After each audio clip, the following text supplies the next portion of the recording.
Texas Tech is going to win the Big 12, and Mike Gundy is the next coach of the Baylor Bears. It's the Big 12 squad. You're talking ball with the Big 12 squad. From Oklahoma State to Utah, from Kansas State to BYU, from Houston to Texas Tech, it's the local experts of the Locked On Podcast Network bringing you scoops, breakdowns, and the most comprehensive preview of the upcoming Big 12 weekend. Buckle up. It's the Big 12 squad, and we have a seat for you. No hurt feelings and thin skin allowed. Squad up. You're part of the Big 12 squad. Big 12 squad, new Sunday show, weekend review with in the weekend that was in America's conference, the Big 12. No thin skin, but definitely a lot of hurt feelings in this room right now. It's not some of the day O State, it's all day O State, whether it's Friday, Saturday, or Thursday. They're probably losing at this point. Cody Stovall of Locked On Oklahoma State. Kevin Borba just sitting here saying, like, thank God for Oklahoma State, Kansas State, Colorado flying under the radar a little bit. He's from Locked On Buffs. And Mountaineer Paul. He started with the flaps. He has thrown the flaps away, but he's still buying in to Rich Rod, even though he's so angry. Mountaineer Paul from Locked On West Virginia. Gentlemen, we do have to start with one of the games that neither of the hosts showed up to here, and that is Texas Tech, Oklahoma State. We were all keyed in, 11 a.m. Central Time, 12 noon Eastern Time, and a glorious 10 a.m. kickoff out there in Salt Lake City. Tech puts a statement down. Will Hammond, backup, comes in, makes them the clear favorites. That's all fun and good. But can we hear from a pretty sad JT Wistersill first? I think that's a good place to start. That started with so much hope and optimism ends with as disappointing as an outcome as we've seen in recent memory for Utah football, as the Utah Utes fall to Texas Tech 34-10. Hello, everyone. JT Wistersill of Locked On Utes here. Woof. I mean, what else is there to say? You get that epic crowd at big noon kickoff, the game day atmosphere, everything was incredible. Tech had all the penalties. They struggled with that atmosphere. The fans brought it. But unfortunately, the offense didn't. The offense, it was just a bad all-around. Offensive line lost the line of scrimmage. Utah lost the line of scrimmage on both sides of the ball, which I didn't see coming. Devin Dampier wasn't very good. Jason Beck, I didn't think was great. This was just a brutal performance for Utah. Yeah, the defense tackling wasn't great, but this is still a 10-3 game at halftime. It was a close game, and Utah just could not make enough plays, couldn't do anything on offense, and thus you get blown out at home. We'll see how quickly Utah can turn things around against West Virginia, but this is as disappointing a performance as the spotlight that Utah was given, and they just squandered it. So for more Utah coverage, keep it at Locked On Utes. Disappointing result today. Tech gets the big win, but maybe more funny. Gentlemen, Utah frauds, question mark. Well, you calling them Oklahoma State is probably going to ruffle some feathers, but it might have been fitting for that particular ball game, buddy, because it was pretty ugly.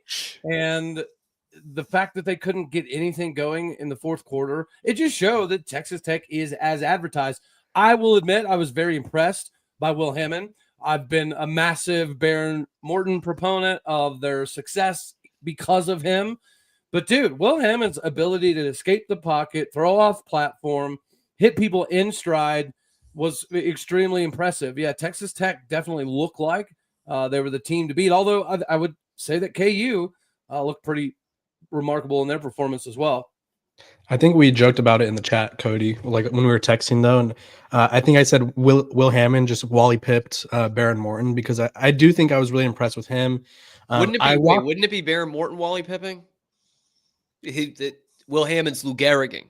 Someone's getting Wally pipped. That's all I know. There's some pippage going on here. There's some pippage. I don't know how it goes properly, but you're right though, Cam. You're right. I think Baron Morton, got Wally pipped by Will Hammond simply because did I just say the same thing? Either way, here we go. Utah didn't look like what we thought they'd be. I think that's sort of been their journey since joining the Big 12 is like, hey, we have the best team. Like Kyle Whittingham for 2 years in a row now has said this is like last year. That was the best team he's ever had. They went 4-8 this year. This is the best offensive line we've ever had. And Devin Dampier was running for his life. And I think the one play that killed them was that 69-yard touchdown that got called back because that was like the one semblance of life they had. And then it got snatched from them. And then we never saw that offense really do anything again. And so I think it's more of a lesson of how good Texas Tech is. And I think Utah is good, but not against the top team, I guess you could say. Yeah, I agree as well. I mean, that extra investment pays off, right, for Texas Tech. It's no doubt. 28 Those two extra. defensive tackles are elite. They remind me of those Texas defensive tackles from a few years back, right before they left the Big 12 when they had that elite defensive line. That's exactly what Utah ran into yesterday because West Virginia had 3 offensive linemen that went to the NFL and played against that Texas defensive line, similar outcome. So sometimes it's just all about ability. It's about the Jimmies and the Joes, not the X's and the O's. And that's exactly what happened yesterday. I still think Utah is a good team. I still think they have a good defense. They hung in that game for a little while. But at the end of the day, man, that extra investment paid off. That's exactly what it's for. That's why you do it. That's why West Virginia said, hey, look, we're going to be in the top funding tier of the Big 12 because we see what this looks like. And hopefully we can do something similar to that going forward because, look, it's right in front of everybody's eyes. You have to invest outside of the cap.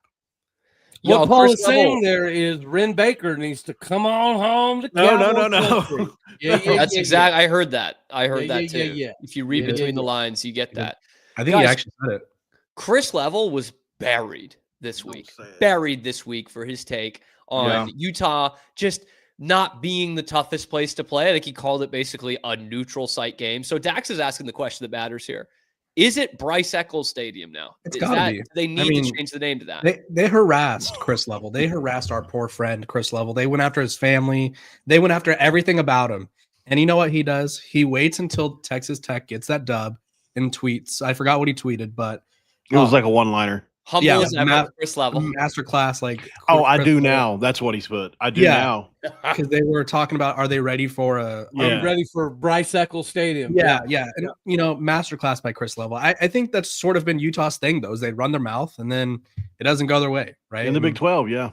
And Chris Level is like the one guy, the nicest person ever. I think we could all agree is probably the kindest guy ever. So for him to have a little zinger on Twitter, it's the best. And like you should know by now, like when Level talks some mess here, because we're live, talks some mess.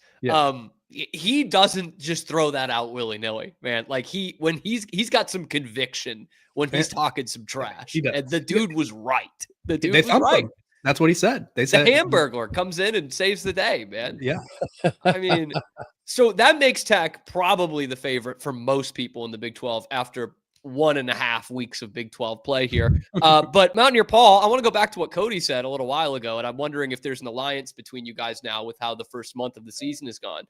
Is Texas Tech your favorite, or is Kansas your favorite to win? I think we really blew past that. Blowed isn't a word. Blew past that Cody Stovall said, yeah, maybe it's Kansas. I don't know. I think they're pretty good. I mean, if you look at the numbers yesterday, look at the numbers yesterday. Kansas didn't do as much as it looks like they did on offense. Jalen Daniels had under 200 yards passing. Like it really was more about we couldn't get anything going, right? We had 7 straight 3-and-outs. Anytime you do that, you're going to put your offense in bad spots. And I think it was more of a field position. And they also had 3 or 4 really big returns. One went to the house. I still believe in our defense. I really do. I still think we have a good defense. I'm not saying it's elite, but I think our defense held us in there as long as they possibly could. But whenever you don't move the ball, you're obviously putting your defense in bad spots. We're down 4 starters on offense. That definitely didn't help. Starting wide receiver, one of the best running backs in the Big 12, or starting center is out, and a running back that went off last week who was proven to be good with the mediocre offensive line that we had. So I do think Kansas is a really good team. I'm not going to say that they're a Big 12 contender after what I saw on Texas Tech.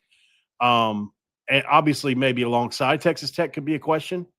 But I'm going to say no. I still think they're one level down.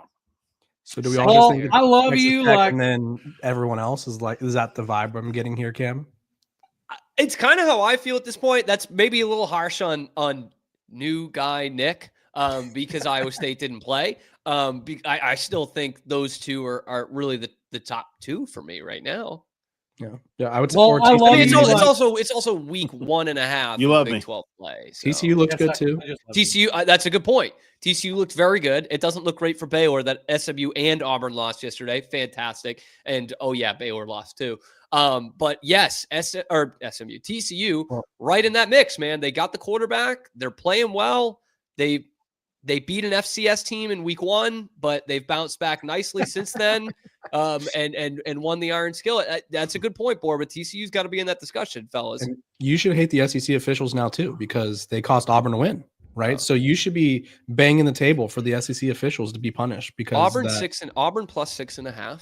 I said this in the group chat. That ruined my life. That was like the worst beat I've ever had in my life.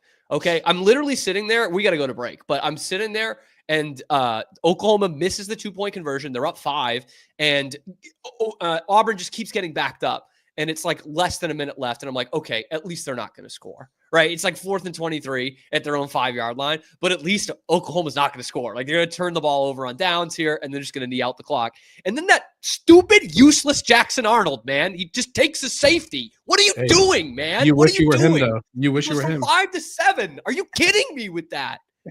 Like the dude, sack number 10. Anyway. Clearly, we're not bothered by it, though, as you can tell. We're not bothered at all. That's just the warm-up, because we got to talk about Baylor, Arizona State next. Is there going to be a shakeup in the coaching carousel in the Big 12? Let's do it next on the Big 12 squad. I wanted to give Cody Stovall a little bit of time to ease into this thing, because the story of the weekend for futility in the Big 12 is Oklahoma State going down to in-state rival Tulsa. And when I was talking to my dad yesterday, he was like, that's a big one for recruits. And I'm like, well, Oklahoma State shouldn't be battling with Tulsa for recruits, but maybe that is the case now. Tulsa takes it 19-12. Is this the end for Mike Gundy? It has to be, unfortunately, because there was like 36 recruits on hand for this ball game. And he's 100% right. Are we typically competing with Tulsa for recruits? No, not really. We landed Katie Jones, number 1 running back in the state. Taj Overton, the number 1 overall player in the state. Trey McLaughlin, number 1 linebacker in the state. Carter Langendorfer, the number 2 safety in the state. So we have dominated the state of Oklahoma in recruiting this year. We have pushed OU completely out of the way. And now the crescendo event is this flipping loss to Tulsa, the first one in Stillwater since 1951. Like, that is the problem with this season under Mike Gundy thus far, as we keep talking about, well, this is the worst loss since 1915. This is the worst season since 1994. This is the first loss to Tulsa at home since 1951. Whenever you're continuously going back 50 years, 30 years, 100 years to talk about what kind of records you're breaking in a bad way, it's probably time to move on. So as much as it does hurt my heart to see Mike Gundy go out this way, right? Somebody talked about earlier, you either coach long enough to be a hero or long enough to be a villain. You guys get what I'm not good. Yeah, I think that was a coach thing. Yeah. Or numbers. Yeah. But they, as eloquently as I could put it, it was something to that effect that. Well, where did you go to school again? Where did you get your degree from? The School of Hard Knocks with Paul. I thought it was the school of people who don't read and write so good. Kids who can't read good. Yeah. You get that. It's like Rocky. I mean, honestly, man, I appreciate you giving me this opportunity, but I think that it's fair that we recognize the man, the myth, the rattlesnake hunting mullet man himself is probably done in Stillwater. So maybe it's appropriate we give a moment of silence for Mr. Michael Ray Gundy. Thank you. Cody, can you point to, is there like one thing that's gone wrong? I mean, we're talking about 2 years ago, Big 12 championship game, and what, 4 and 15 cents or 5 and 14 cents, something like that. What's going on? I think you're seeing the same thing to some degree with Dabo Swinney. It's the reluctancy to get involved in the transfer portal and the NIL until it was too late was a problem. Like Mike Gundy, even the Oregon stuff, right? The NIL conversation was talking about Oklahoma State spends $7 million. It's why would you say that if that's true? Because that means you're spending last place in the Big 12. And B, all you're doing is manufacturing reasons why we're not going to be very good. And it seemed as though he was alluding to Oklahoma State fans that we might have trouble against Oregon because we don't have enough roster. That's absolutely preposterous. Oh, that's definitely what he was doing. Well, we were horrendous last year, but we had multiple NFL players. We had Ollie Gordon, we had Nick Martin, we had Colin Oliver, and Brendan Presley, yet we couldn't get out of our own flipping way. This is a microcosm of the Cowboy culture that used to build the 2 stars up and take them to the NFL. That's dead. That's gone. That doesn't exist anymore. The only thing that we have to look forward to now is the future of Oklahoma State that probably doesn't feature Mike Gundy. Yeah, it don't exist in college football anymore, I don't think, the building up. It's sad. Oklahoma State head coach, Kalen DeBoer. Oklahoma State coach, Neil Brown. Ironically, yes! It's only Bring him back. One day, Bring him back. I think they want the weather Ben nice. Arbuckle, right, Cody? Don't you want Ben Arbuckle? That's your guy right up the road. That has been a name floated by Oklahoma State fans. Okay. A couple of the names that I've heard some of the donors at least want us to reach out to is one of them is Gus Malzahn. Gus Malzahn. Don't say Ren Baker. Gus Malzahn. No, Ren Baker, dude. You Paul, love you to death, but you already know Ren Baker is probably it's the only job he would leave for right? Sure. And he's probably a bigger target per se than a coach because one of the biggest deficiencies with Mike Gundy is his inability. Mike Gundy ostracized most donors. Right? He didn't even like Boone Pickens.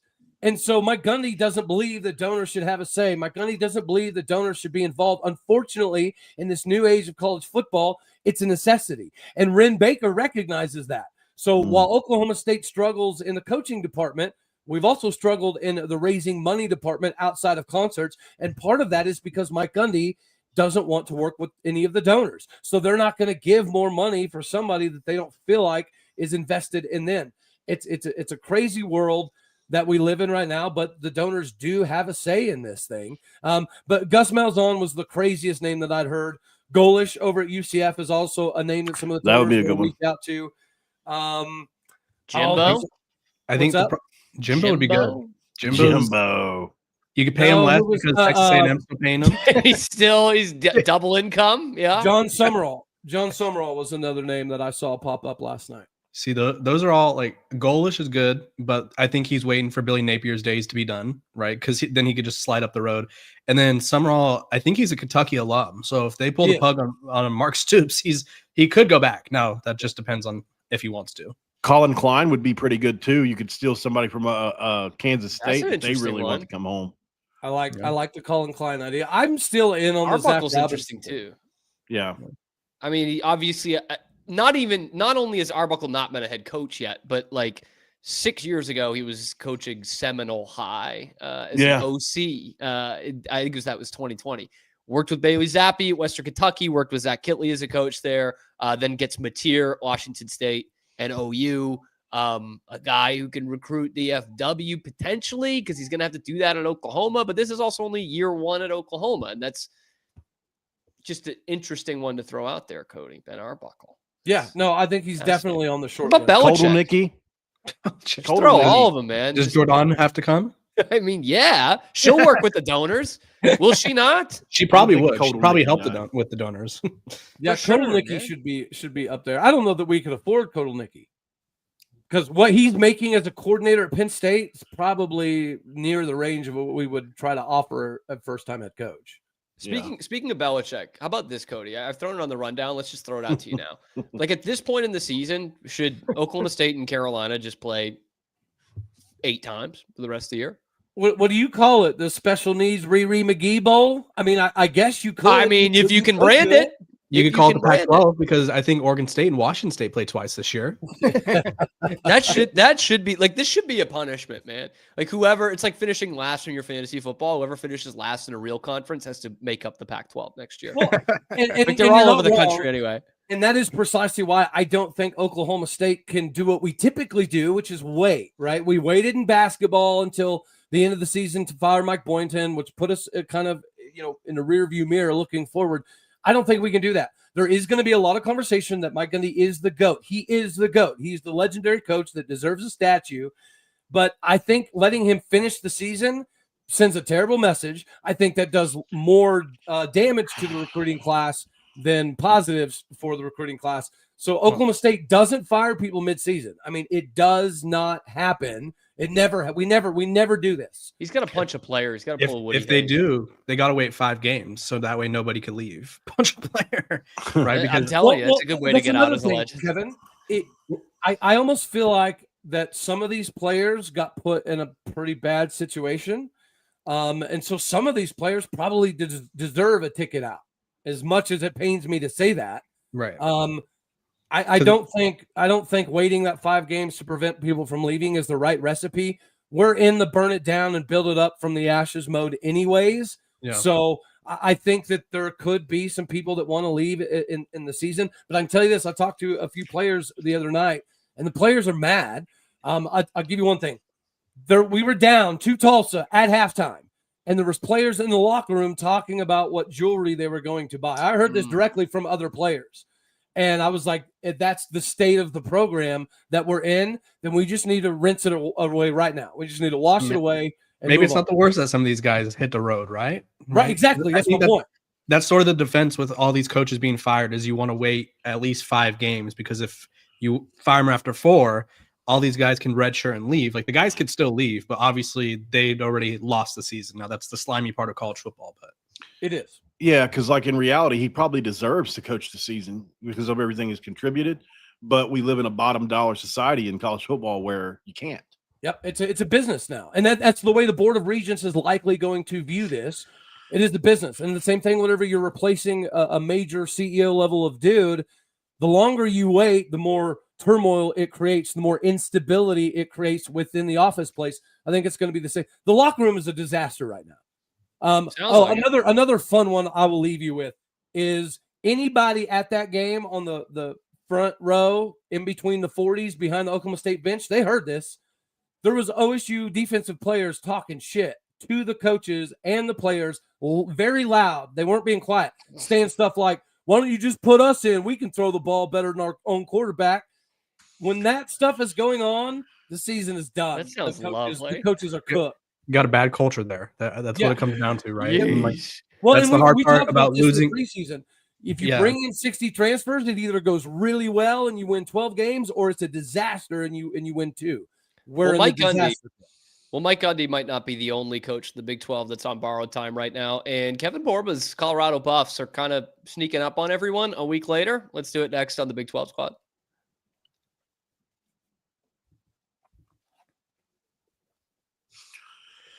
All right, gentlemen. Arizona State walks off Baylor. Yeah, happens. Walk-off field goal, wins at 27-24. Yet another big home game that Baylor and Dave Aranda cannot win. We said it going into this week, like that's a big game. Tech and Utah was the biggest game.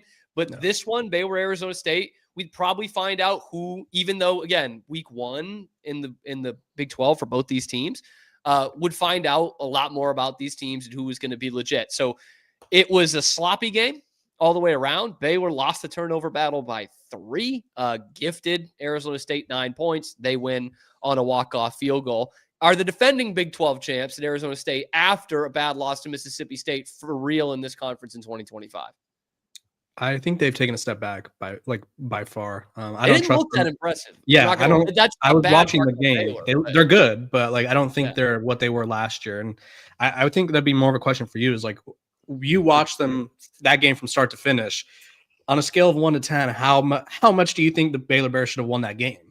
Like Baylor, I thought was the better team, but they made all the mistakes. Like literally all of them. Three turnovers to none.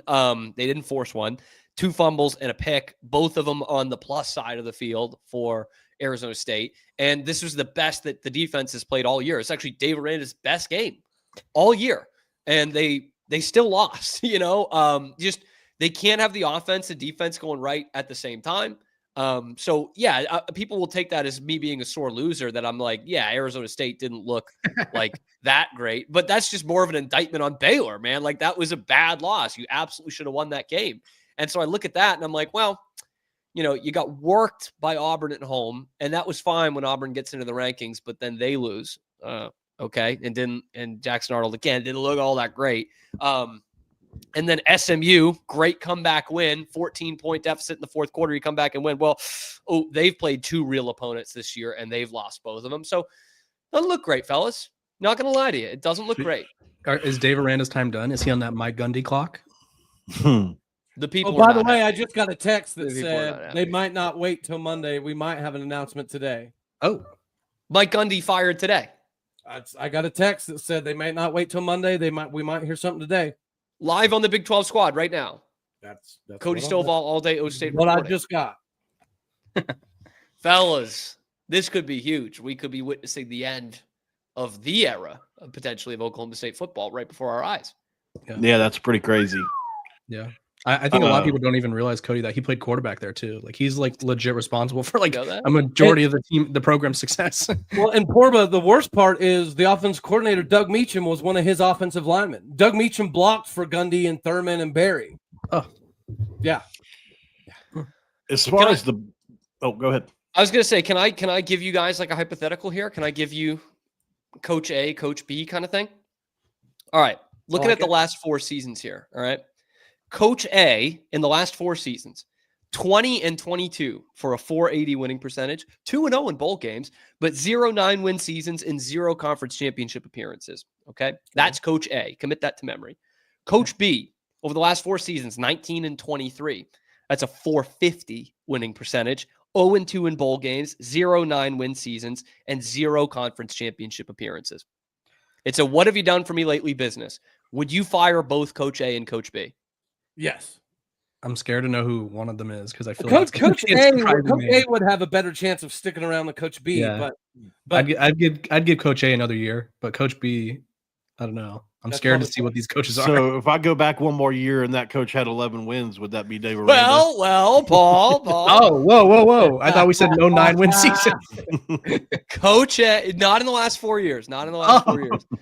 Coach A, the chestiest coach in America when Biff Poggi's no longer the interim. That's Sam Pittman is Coach A. He's got a chest. The one who you're like, yeah, I'll give him another year. Coach B is Dave freaking Aranda. See, are you kidding me? We were all ready for Coach B to be fired. It was Coach A who held us up. Yes, and Coach A is like the most fired guy in the country, man. Everyone wants Sam Pittman gone. By the way, I threw another one in here. Coach C, if you will, who spent 6 seasons in the Big 12, had exactly a 500 win percentage, 2-2 in bowl games, 0 conference championship appearances, and 0-10 win seasons. Paul, can you tell me who that is? Oh, that's Neil Brown. That's Neil Brown. Yeah. And we said after last year when Dave Aranda got the momentum, Chris Level was there to see it when I was talking about it. When Dave Aranda got the momentum back, we said just be wary of the Neil Brown thing. Neil Brown saved his job with a 9-4 year, and the next year he was so freaking fired, man. Like that's I think that is damning, the Pittman versus Aranda comparison. Now, of course, as Paul brings up, Dave does have a 12-win season in there. He has a conference championship in there and a legit New Year's 6 bowl win and a top 5 finish in the AP poll. You're someone else's players, but he did do that. You're going to bring up the Big 12 championship amongst the turmoil I'm currently going through. Read between the lines, and read between the lines. Man. Yeah, Chris Level will take a victory lap, though. So how much does that do for your guys' fan base? You've all gone through different new coaches, except for Cody in the last 5 years. What does that do for you guys to be like, oh, yeah, he did that, but that was 4 years ago. The guys who he's recruiting in the 2027 class, those guys were in 7th grade when he did that. I think this era fan cares the least about anything beyond 2 years ago, right? Like I don't think anyone. I think everyone has a shorter memory, a shorter attention span for success, right? It's like I know Dave Aranda won that Big 12 championship. That feels like I was that 10 years ago. That feels like I was like also in year 1. Yeah, right. With Matt Rule's squad. Yeah, right? year 2. Oh, year 2. Okay. First year was COVID. I kind of gave him a mulligan there. They were 2-7. Did Dave Aranda win a Big 12 title, or did Mike Gundy lose a Big 12 title? I'm going Dave Aranda won. Chris Level, what do you think? Dave Aranda wins. Mike Gundy lost. Stumped like Utah. Chris Level, where you let us know when the merch is going to drop that says you done got thumped. Let us know. Man. At Bryce Eccles Stadium. I got thumped at Bryce Eccles Stadium, and all I got was the stupid T-shirt. Or even you besmirched me, I besmirched you. What a mess that was on social media in the last week and a half. But it turned out, I guess when I got clipped, I guess I was accurate. How good did it feel to send that? Your Red Raider Army showed up for you hard last night, and it was so much fun to watch. Red Raider Nation was all about Chris Level. You were probably the trendiest thing in Red Raider Nation, and it was beautiful to see. Okay, and I, we're all taught not to be a part of the story. I didn't intentionally try to be a part of the story, but that game was just nipping. I mean, for 3 quarters, it was just like Iowa and Iowa State. You're just beating each other up, and and it was a Big Ten type game, and then the dam broke, and a lot of those people left. It was a good environment, but it not in the middle of the fourth quarter. But I don't know. I still think we have to remember this is a long season. I don't know how good Utah is. They're really good up front, but that's Cody. Remember that game last year? Yeah, no, that's what we talked about last week. I completely agree, and you got a long way to go. Everybody does, but that was a heavyweight fight. So anyway, but it was fun. But yeah, thumped.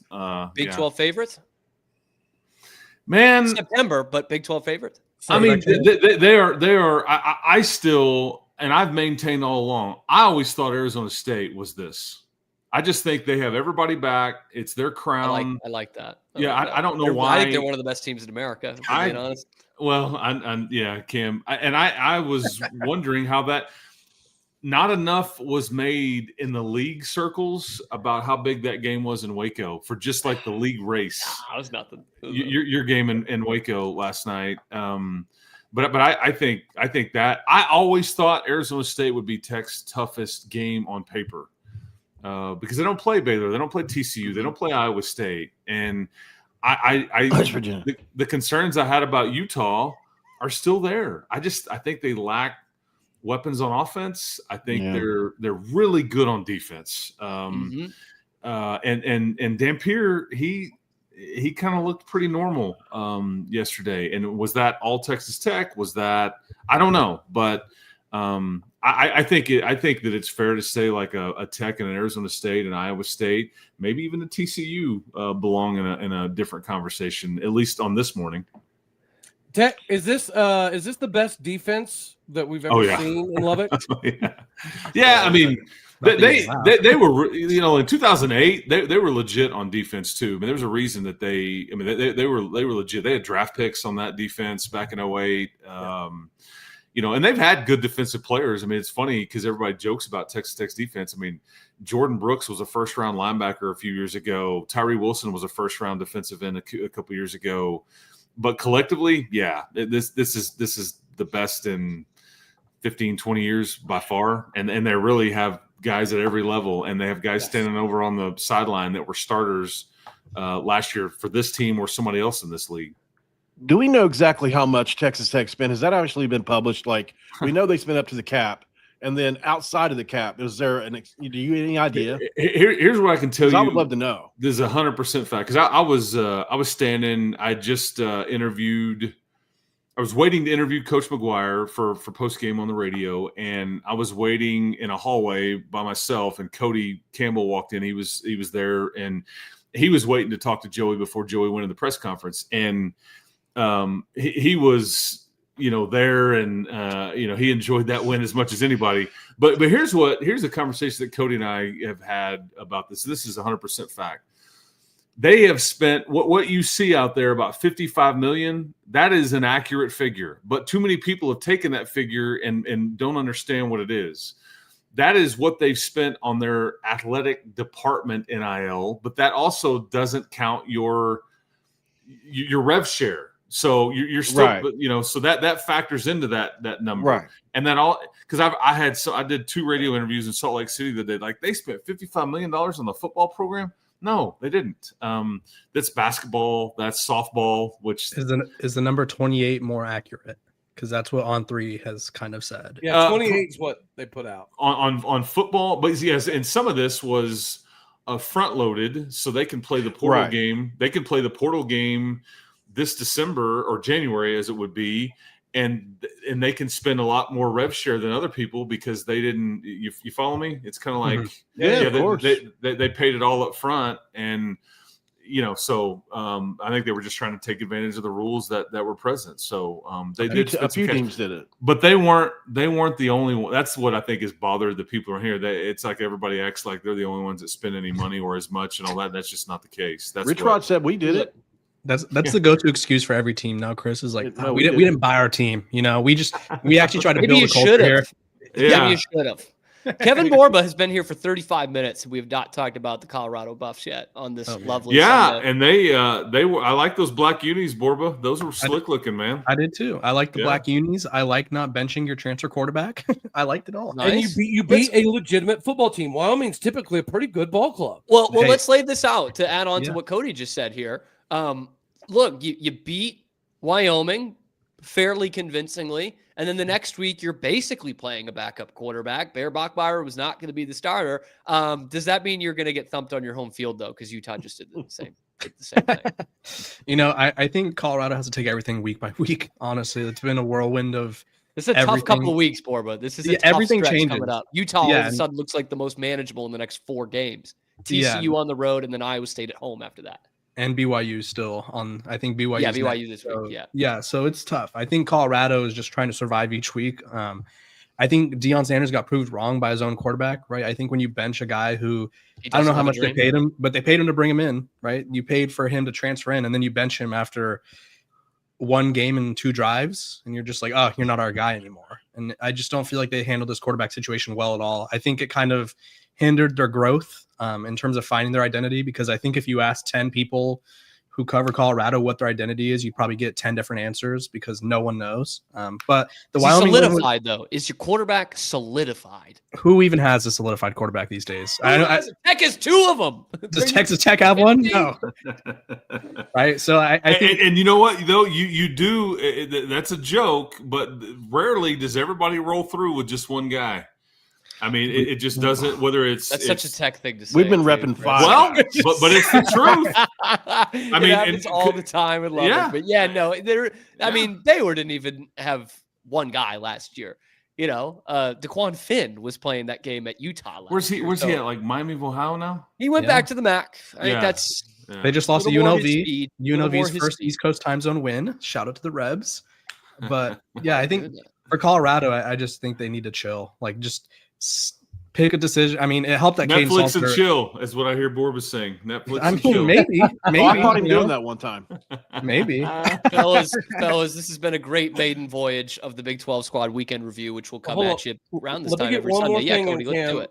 Let me get one more thing in, and I'll get out of here. Something that Chris Lovell talked about, and maybe the end of Mike Gundy. If a donor was waiting on Mike Gundy after a game, Mike Gundy would punch him in the throat repeatedly and then ban him from the facilities. You think I'm playing?